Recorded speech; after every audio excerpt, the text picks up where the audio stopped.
energy policy is in many ways the driver, the engine of our economy. We saw under President Trump, we were energy independent for the first time in modern history. I can't remember another time where we were ever energy independent.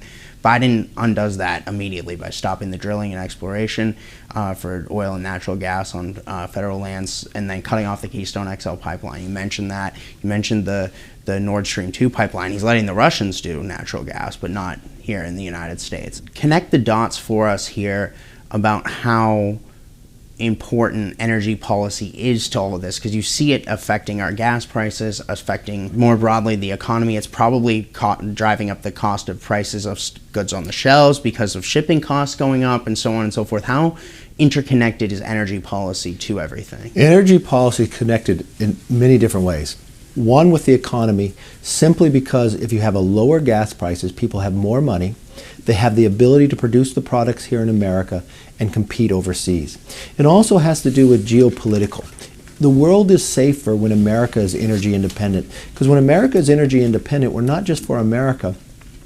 We are the Saudi Arabia of natural gas. It's also to deal with the environment. A pipeline is the safest way to move it, not offshore. And the other part you have to think, if we're not producing it, we're still consuming it. So where are we getting this from? We're getting it from other countries. We're getting it from other countries that don't have the same beliefs that we do. They don't produce it the same environmentally sound way that we do. You know, when you look at CO2 emissions, America has lowered theirs more so than any other country combined than what we've been able to do recently. And we did it at the same time that we became energy independent, because we focused not just on natural gas. And think of this, natural gas produced in America is 42% cleaner than the natural gas that's produced in Russia. Why does Putin want another pipeline? To produce natural gas to Europe, but can control Europe.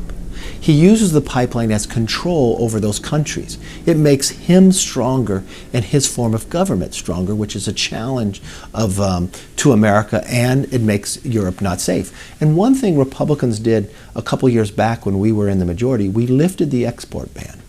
So we were producing more jobs in America, we were producing more natural gas in an environmentally sound way, and we started exporting it. So your first question was, how do we bring more jobs here but export our products?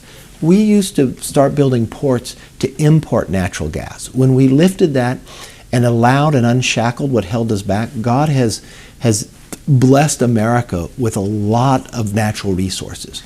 We can use all the above, lower our CO2 emission, and become energy independent and lower our gas prices, which helps the average American. And not being reliant upon OPEC makes the Middle East, America, the entire world safer because of it, and more jobs that are created in America. It's not, and these are good paying jobs, but when he cut the pipeline those first days, he shut down restaurants, he shut down hotels, he shut down good paying jobs being laid off. If you listen to somebody like a Secretary Buttigieg, right, like he'll say, well, go buy an electric car if you can't afford gas prices. Why do you think they're doing that? Why do you think that this is by design? Do you think that they're doing it on purpose? Well, if you listen to the White House, they say having a high price of gasoline is good, right? Because their whole plan is all about the Green New Deal, right?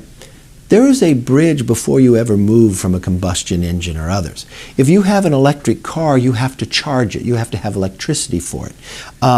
If you want to buy an electric car, they're about $50,000. I remember this in your floor speech. You said, you were talking about this, you were like, hey, you know what, I would love to buy a Tesla, I can't afford one. Look, right? Yeah, I'd love a Tesla, but I can't afford a Tesla. And how many Americans can't afford a Tesla? I can't. But in their reconciliation bill, they reward those. But they reward people that already have the wealth to do it. But then they're punishing those that are working day to day, hour to hour, paycheck to paycheck. They're making them pay more. So they're making those families sacrifice. For a family making $800,000 a year, you're going to subsidize an electric car for them?